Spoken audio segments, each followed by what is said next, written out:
নমস্কার, আমি সাবেরি। আজকে আমি চিকেনের অতি পরিচিত একটা রান্না, যেটা আমি আমার মতো করে রান্না করে তোমাদের সামনে তুলে ধরলাম। প্রথমে বোনলেস চিকেন নুন দিয়ে গরম জলে সিদ্ধ করে নিচ্ছি। এদিকে প্যানের মধ্যে সাদা তেল দিয়ে কেটে রাখা আদা, রসুন, পেঁয়াজ, টমেটো ও কয়েকটা কাজু দিয়ে হালকা করে ভেজে নিচ্ছি। যখন টমেটো আর পেঁয়াজটা একটু নরম হয়ে যাবে, তখন আমি নামিয়ে এটাকে ঠান্ডা করে পেস্ট করে নেব। এদিকে চিকেন সিদ্ধ হয়ে গেছে। এবার চিকেনটাকে আমি ঠিক এইভাবে টুকরো টুকরো করে নিচ্ছি। এবার প্যানে সাদা তেল ও অল্প মাখন দিয়ে কাঁচা লঙ্কা কুচি, ধনে জিরে গুঁড়ো দিয়ে ভালো করে নাড়তে হবে। মশলা যাতে পুড়ে না যায়, সেই জন্য আমি এর মধ্যে অল্প চিকেন স্টক দিয়ে দিচ্ছি। এবার এতে কাশ্মীরি লঙ্কা দিয়ে ভালো করে নাড়তে হবে।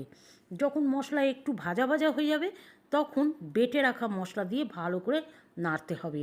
এবার মশলা থেকে যখন তেল বেরিয়ে আসবে, তখন চিকেন দিয়ে ঠিক এইভাবে চিকেনটা ভেঙে ভেঙে দিতে হবে। চিকেন যখন একটু নরম হয়ে যাবে, তখন আমি এর মধ্যে 1 কাপ দুধ দিয়ে ভালো করে নেড়ে তারপর এটাকে ঢাকা দিয়ে দিচ্ছি। এই দেখো, চিকেন প্রায় হয়ে গেছে। এই অবস্থায় আমি অল্প কসুরি মেথি ও অল্প মাখন দিয়ে ভালো করে নাড়াচাড়া করে এটাকে নামিয়ে দিচ্ছি। এবার প্লেটের মধ্যে চিকেন ভর্তা, সিদ্ধ ডিম ও মাখন দিয়ে গরম গরম পরিবেশন করে দাও।